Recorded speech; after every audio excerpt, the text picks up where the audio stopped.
بسم اللہ الرحمن الرحیم۔ السلام علیکم بچوں، کیسے ہیں آپ لوگ؟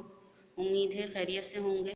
اے ایس ایف پبلک اسکول کے ای لرننگ پروگرام میں آپ کو خوش آمدید۔ آج ہم کلاس 6 کے مضمون اردو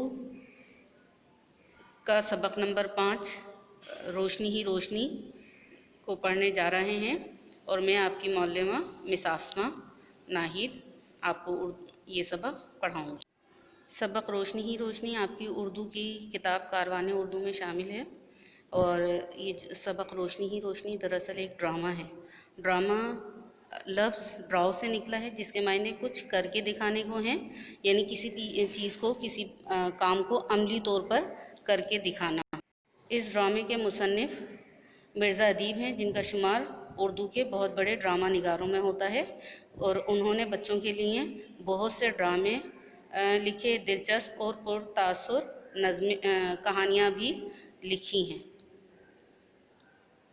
کرداروں میں افضال، اس کی بیوی ہاجرہ، بچے اور سیٹھ اصغر شامل ہیں۔ ڈرامہ کچھ یوں ہے کہ افضال شہر کے ایک گنجان علاقے میں رہتا تھا۔ وہ ایک غریب گھر سے تعلق رکھتا تھا۔ اس کی بیوی ہاجرہ سلائی کرتی تھی۔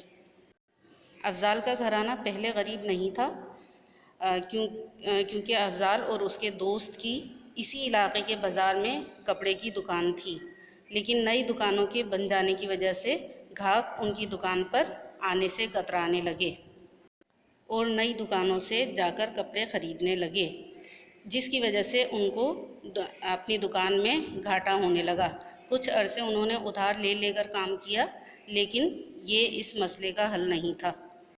کچھ عرصے بعد انہوں نے اس دکان کو بیچ دیا اور یہ رقم آدھی آدھی بانٹ لی۔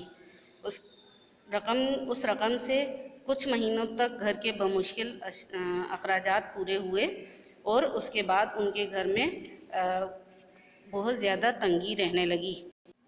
ایک دن افضال رات کو بہت دیر سے گھر پہنچا، اور اس نے ہاجرہ کو بتایا کہ اسے سیٹھ اصغر نے، جو کہ بازار کا بہت بڑا بیوپاری تھا اور لاکھوں کا کاروبار کرتا تھا، اس نے افضال کو بلایا اور اسے مستحق اور ضرورت سمجھ کر امداد دی۔ اس نے افضال سے کہا کہ تم اس مدد کے مستحق ہو۔ افضال نے سیٹھ سے کہا کہ وہ سوچ لیں، کیونکہ اس سے زیادہ امداد کا مستحق کوئی اور ہے۔ سیٹھ افضال نے اس سے کہا کہ ٹھیک ہے، تم اس رقم سے جو چاہے کرو۔ افضال نے سیٹھ کو عبدالکریم کے بارے میں بتایا کہ وہ بہت زیادہ غریب اور اس امداد کا مستحق ہے، کیونکہ اس کے 5 بچے ہیں اور اس کی بیوی بیمار رہتی ہے اور اس کی بیٹی شادی کے قابل ہے، اس لیے یہ امداد اسے دی جائے۔ سیٹھ نے افضال سے کہا کہ وہ جو چاہے کرے۔ افضال نے وہ رقم عبدالکریم کو دے دی۔